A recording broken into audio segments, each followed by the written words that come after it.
আছুৰ নেতা যি আছুৱে বিদেশী বহিষ্কাৰৰ কথা কৈছিল,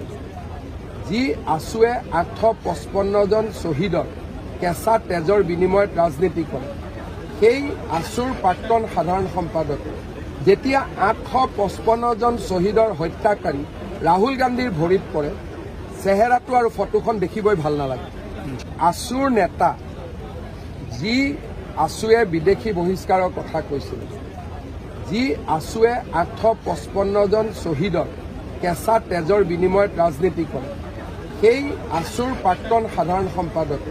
যেতিয়া 855 জন শ্বহীদৰ হত্যাকাৰী ৰাহুল গান্ধীৰ ভৰিত পৰে, চেহেৰাটো আৰু ফটোখন দেখিবই ভাল নালাগে। আছুৰ নেতা যি আছুৱে বিদেশী বহিষ্কাৰৰ কথা কৈছিল, যি আছুৱে 855 জন শ্বহীদৰ কেঁচা তেজৰ বিনিময়ত ৰাজনীতি কৰে, সেই আছুৰ প্ৰাক্তন সাধাৰণ সম্পাদক যেতিয়া 855 জন শ্বহীদৰ হত্যাকাৰী ৰাহুল গান্ধীৰ ভৰিত পৰে, চেহেৰাটো আৰু ফটোখন দেখিবই ভাল নালাগে।